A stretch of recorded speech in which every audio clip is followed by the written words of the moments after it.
Hello everyone and welcome back to Let's Play Star Fox 2. In the last part we continued through Extra Mode, getting over the biggest hump in the middle of the difficulty where they throw a lot more stages and all the dogfights at you by and large. And Corneria is sort of on fire, but we're mostly there, So, Extra Mode's Venom, once again, step on a mushroom, Peppercoin appears. I like that they stuck with that. I don't know why. I think the mushroom might actually be one of my favorite character models in the game, because it's one of the few that gets like some really weirdly high detail on its texturing. So getting into the base here is a matter of destroying this Comantus enemy, which this doesn't look too dangerous, but the more you damage this, the more mini Comantuses spawn on the map, and they will gun for you. It is very easy to take a lot of damage here very quickly. Thankfully, when you shoot the main one, it does get stunned and won't actively try to attack you, but always be on the move, because if you stand still for too long here, you're gonna get some damage in real quick. And there's our switch, so now we can head into the base where things are gonna be a little more familiar, frankly. I do think maybe they needed, like, one or two more unique things in the bases throughout the game, be it just one or two more types of cores, maybe one or two more mini-bosses, or even just like a different texturing set for inside of the bases here and there, just to spice things up a little bit. But I feel like they probably wouldn't have been able to, both in terms of the time they had left, even after the game was basically, not canceled, but at least shelved. But also, I'm fairly certain this game is probably pushing the Super Nintendo both to its limits already as it is, both in terms of running it, but also its memory size. Actually, let me look this up real quick. Okay, after a brief research session, I'm back with some good info, and it's interesting. So for one thing, this game isn't pushing the cartridge size of the SNES to its limits at all. The ROM is only 1 megabyte, whereas the usual maximum you would see for SNES games is 4 megabytes. There were a couple, I mean literally 2 if memory serves, Tales of Fantasia and Star Ocean, that were 6, but those were very much the exception. I'm not sure if any post-release unofficial games that people release for the Super Nintendo, homebrew-wise, are also larger than that, but that's an entirely different topic. So, by that regard, Star Fox 2, pretty by the norm, honestly, except for one thing. This game uses the Super FX chip line. And I say Super FX chip line distinctly here. I mentioned earlier in this LP, this game uses this Super FX2 chip. And it could have, but because the game was never ultimately put to print on SNES cartridges, barring repro carts done by fans after the fact for money, we don't know if it actually would have used that. The thing is with the Super FX chip, due to the amount of memory needed to run it, games were usually smaller that used it. And it's worth noting now, there's only one difference really between the Super FX 1 and 2 chips. The sizes of the games that they could run. Super FX 1 chips could run games up to 1 megabyte in size. Super FX 2 doubled that to 2 megabytes. So while the idea potentially they didn't originally put this to print and just kind of shelved it, could also still be tied to the Super FX chip, making the cartridges too expensive, it wouldn't be as much for the Super FX 2 reason I brought up back in like part 1 or 2. It would have probably been more for the Super FX 1 chip in that regard, on top of just trying to shift focus to the N64 anyway, internally at that point. Which is kind of interesting in its own regard. With that said, there's still some interesting stuff about Star Fox 1 I learned in doing this. I basically my entire life, and I think even in the LP I did years back, I said that Star Fox 1 used the Super FX chip. And it sort of does, but it's the only game that uses a very particular version of it known as the Mario chip, which stood for Mathematical Argonaut Rotation and Input-Output chips. It's sort of the Super FX 0 in a lot of regards, because the Super FX 1 chip, which was known as GSU-1, was used through Dirt Racer, Dirt Tracks FX, Stunt Race FX, Wild Tracks, and Vortex, as well as a demo for a game called Voxel. The Super FX 2 chip was used in Doom, Yoshi's Island, and Winter Gold. There was a couple of games meant to use the Super FX 2 chip potentially that are also listed, like apparently a Yoshi racing game that became Croc. And apparently a Transformers game was meant to use it at some point, which would have been kind of interesting. But yeah, that's a little history lesson on the Super FX chip now that I had to learn that myself, and I figured I might as well share that new result that someone's probably already said in the comment section when I got it wrong before.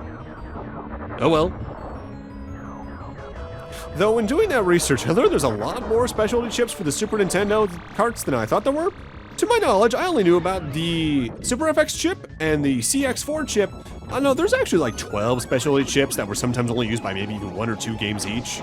For instance, there's one that specifically the Street Fighter Alpha port to Super Nintendo and Star Ocean used. There's the SA1 chip that was used by both the Kirby games and the Super Nintendo alongside several others. That's a surprisingly interesting topic that now I'm actually going to do a lot of extra reading on after I finish this video because I'm interested to learn some technical specifics that I'll probably forget until it probably comes up in some very specific conversation and the information wriggles out of the recesses of my brain like it's a superhero crawling out of a crumbled building that fell on top of them to prove that they are still alive and that they have superpowers, blah, blah, blah. I give it about maybe a year and a half until I have to remember some of this information again, period. So this particular base, I've technically never done correctly to my knowledge, because the door to the north, a room or two ago now, is the door to the boss fight. And in order to open that door, you need to press a switch that's behind 2 of the death lasers that are like the same texture as the floor in this part of this room, that are meant to blockade you. But you can just fly around them and take some damage on your wings and press the switch no problem. There are switches in 2 of the other rooms, I think, to turn those off, but I always just ignore it. Memories we came in this room, though, is that this is where the peppercoin for this stage is, and we're almost done with those. Almost. There's unfortunately a cruel twist, despite everything that I think Expert Mode does right with these, that we'll talk about in a few moments, but let's save that for then. So yeah, in this room, you are meant to press switches elsewhere in the stage. But in the lower right corner is these lasers, and while you can see the switch clipping in and out through the geometry, we can just hug the wall. Take a couple hits, press the switch, and progress on anyway. There's nothing stopping you from pressing the switches, but in this case I don't mind taking the hits. Especially considering we're getting near the end of this run anyway, and since after you fight Wolf you universally reboard the mothership to get transported to Astropolis, I think that still refills your health, so you're gonna be more or less fine for Astropolis. Also, I should probably mention that I've seen conflicting information in this game, both in official stuff and otherwise, that refers to the mothership in this game as the Great Fox, and I'm going to assume it's still technically called that because it's just the Star Fox mothership. But it doesn't look anything like what the Great Fox would become, so I'm assuming this is just what the original design of it was going to be before they redesigned it for 64. And since we saw that design first, that's just what became synonymous with the Great Fox instead of this. Kind of neat to see how those ship designs potentially evolved as they went through. I do think the modern Great Fox is a better design, but honestly, I like the look of this mothership too. I like its sprite more than its rarely seen 3D model, though, I will not lie. Alright though, that's every planet taken care of from memory, so I think all you have left to take care of on this run before we get thrown into the wolf fight is take care of the remaining drones heading after the satellite defense station, and it's just going to be easier to do that if we let it get to the station first, although this is one of the few times I've actually pulled it pretty close with the satellite defense station, period. So let's just heal up, make sure that doesn't fire. Ooh, that was close. And we should be good. I don't think the satellite defense station can actively fire if you're in the level itself, but I don't trust my luck on that enough to find out for sure. I also think there might be a way for you to destroy the satellite defense station in the case you don't want to deal with it getting invaded, by maybe shooting the cannon on the top, but I think I might be thinking of a different game entirely when I say that, because it does seem like something you might be able to do if you get a game over on certain missions in Assault in particular. Alright, Lilat is saved even though Corneria is on fire. But before we head over to Astropolis, it's time for our final battle against Wolf. And I've mentioned the dogfights get pretty annoyingly precise with their dodges in expert mode.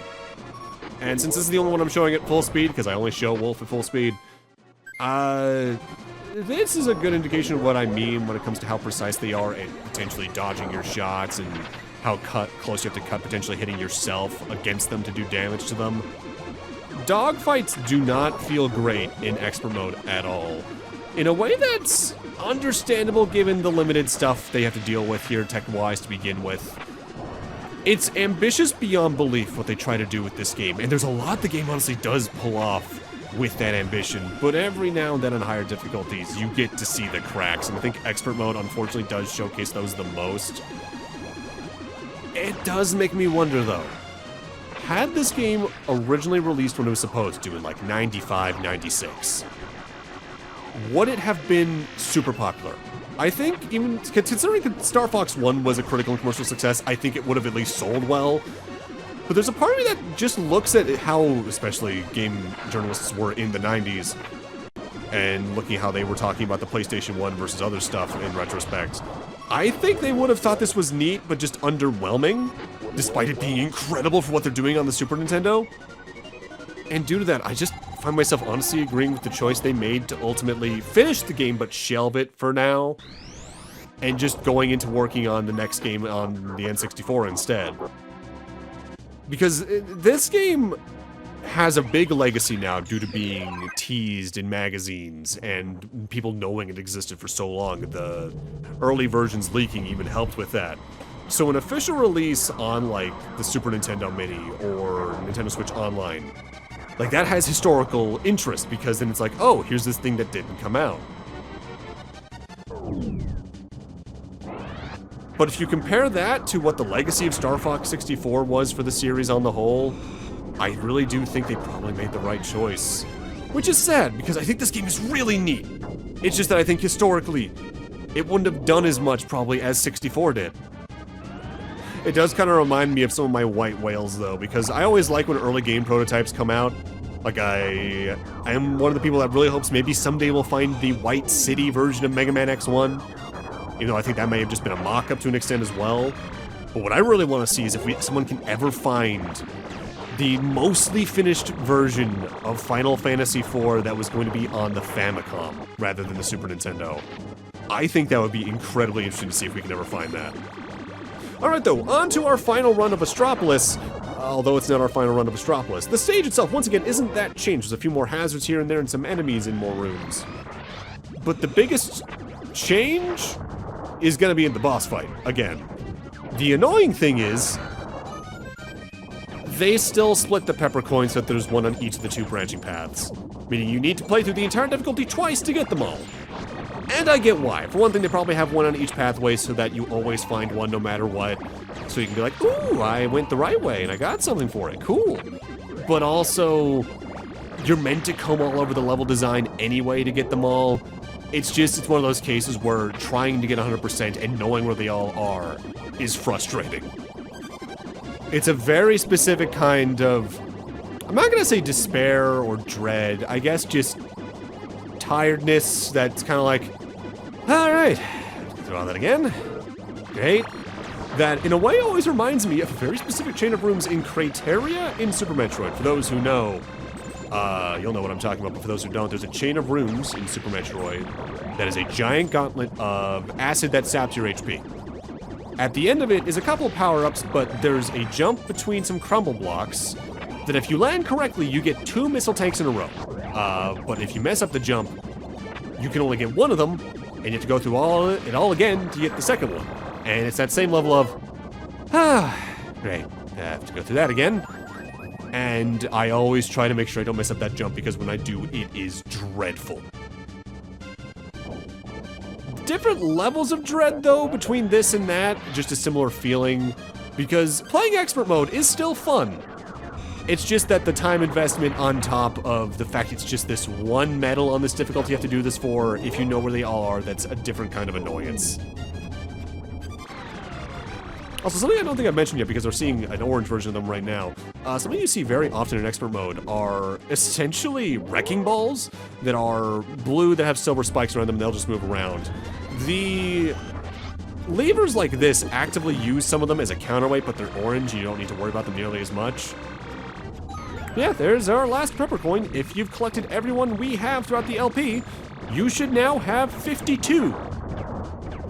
Now, while you get the secret base in any given difficulty for finding every pepper coin within that difficulty, you do get a reward for getting all of them. And it's one of those that's more like a level of satisfaction and bragging rights rather than something material. And this is a game where I think that fits pretty well given the relative score attack nature of the game to begin with.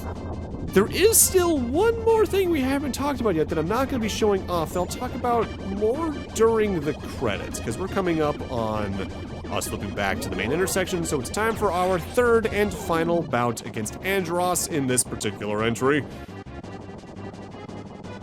I guess our 6th overall in the franchise chronologically, but by the time we've done the LPs at least, this is I think, what, our 9th?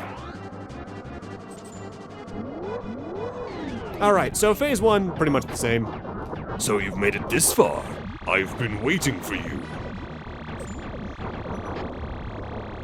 I always feel like he should have an extra line there. I can't quite parse why.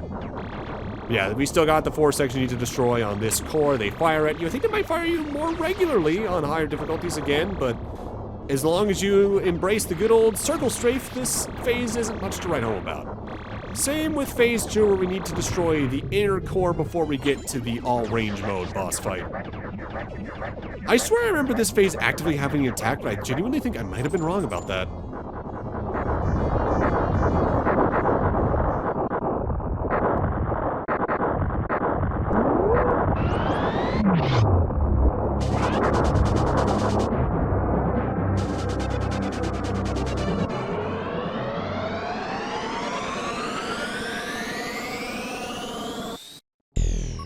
You've interfered for the last time, Cornerian dogs. Everything is in my control. In the end, you'll weep. So, phase 3 is more or less the same as it was on hard mode, where now when he moves, he becomes invincible for a good while, as well as invisible, and he fires lasers out of his eyes. The health might change a little bit, as do the damage values, but you don't have much to worry about being changed in this phase. Same with the unchanged from hard mode phase 4. Again, it might be a little more aggressive, and I do like how weirdly emotive his hands are, but as you saw, you can melt his health pretty quickly, but now we got our first version of full monkey Andross in combat, and unlike phase 4, phase 4, you do actively have to take out the hands here because they will attack you with the chain balls that you can't easily dodge. On top of that, until you take out the hands, I believe any attacks you throw at the main head just kind of bounce off. Attack-wise, the head can breathe at you. It also tries to just move into you, which does a lot of damage, and it's surprisingly fast. Once you destroy the hands, it starts doing this, where it rotates itself into blue phases here and there. And while it does that, it occasionally shoots its eye at you. But when the eye is moving, you can aim at the core within the head and slowly do main HP damage. On the whole, I think this is easier than Andross's final form in 64, only because for one thing, it doesn't teleport all over the place. But it also doesn't have this super high damage close contact move with the brain tentacles. Once you take care of the main head, it double starts exploding. You just need to shoot the core once again, and we'll be treated to the ending for the final time.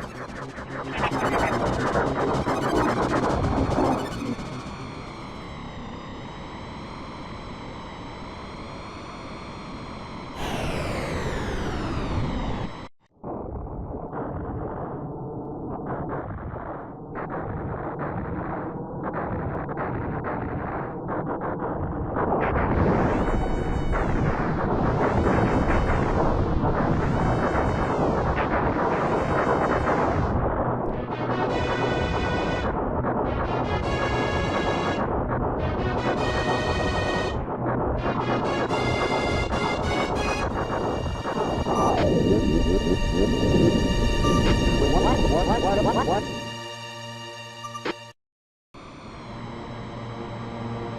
Good work, Starfall. It was a team effort. What's the mission?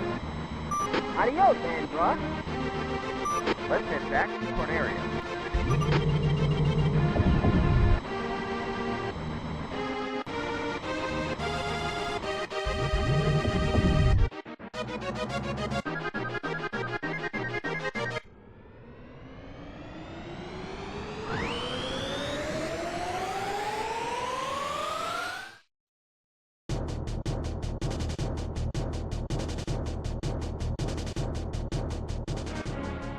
And that's Star Fox 2. This is a really cool game, but again, I recommend if you're just a casual Star Fox fan, top off at hard mode because expert mode can get overwhelming in the worst ways at times that I don't really find fun to play unless you've just done so many runs with it you're used to it. What they're doing here on the Super Nintendo is incredibly impressive, but again, I do think them shelving it when they did was probably for the better, because it allowed them probably to get more focus into 64 earlier, and that ended up being, I think, a better experience on the whole. But it is interesting to see just how much of what we got in 64 on started here between Star Wolf, all-range battles, the command mode mission screen that we would later see again on the DS. The history, the role in the history for the franchise this had, despite not being released until 20 years after its original development, is beyond impressive and incredible. If you want to play it, it's on the Super Nintendo Mini and the Nintendo Switch Online, as well. There's so many other ROMs of versions of the game out there, you could probably find one no problem. There's also repro carts, which I've never bought one of, but I'm sure they work well. So the one thing I'm not showing off throughout this LP that I've foreshadowed several times thus far is actively tied into the end of run score tally section where you get your rank. We've seen most of the ranks you're likely going to get on a given playthrough already. D, C, B, A, and I think an E. But there's a rank beyond A, the star rank. Getting that is incredibly precise. You basically need to play the game on expert mode, do a 0 to low damage run on Corneria very quickly without dying, and it's a level of precise that I've both never achieved and don't really care to put into the game, but you do actively get something for getting a star rank. When you get a star rank, the 2 characters you used in that playthrough can automatically start any future run with twin blasters automatically enabled. And that is a level of helpful I do appreciate putting the effort in for. I just don't care to do it myself. It's there so you can make future runs even more efficient and get even higher scores. Again, this game has some incredible score attack potential if you care for that. I just don't myself. I believe there are videos of it on YouTube somewhere that have like at least a guide for how to do it well if you want to try to get it yourself, but that ain't for me. So there's our score for our main run here of expert mode, and once we finish this, and I have to go get that last pepper coin, we'll be showing off the score tally for our final run. But now let's talk about the final reward for getting all 52 pepper coins. It's one that's pretty easy to miss though. What actively changes is on the title screen, and only on the title screen, besides the fact if you check the results screen now, it'll say you have them all. That's so just annoyingly close. I think the highest I've ever gotten my score is like 245. So I've never achieved it, but I've gotten annoyingly close, and I probably could get the star rank if I just put in a little more effort, but I like Star Fox. I don't like it enough to do that, if that makes sense. Especially considering I'm not the biggest fan of expert mode to begin with because of its eccentricities. For now, let's finish our high score tally and head back to the title screen, where now that we have all the pepper coins in the game, after this part of the animation of the Great Fox flying away happens, where Andross once was on the title screen, Fox's face now appears. And I won't lie, that's a great look. Actually, now that I think about it, there is one more thing I'm not showing off. I believe to get it, you need to play through expert with all 6 characters and beat it. If you do that, I forget if you need star ranks or not. The character select screen actively swaps from the theme we have already to a version of the Corneria theme, apparently, from Star Fox 1, which is pretty neat. But with that, I'm gonna need to end this off here. Thank you guys for watching, have a great night, take care, and I'll see you guys next Let's Play, whatever that may be. See you guys then.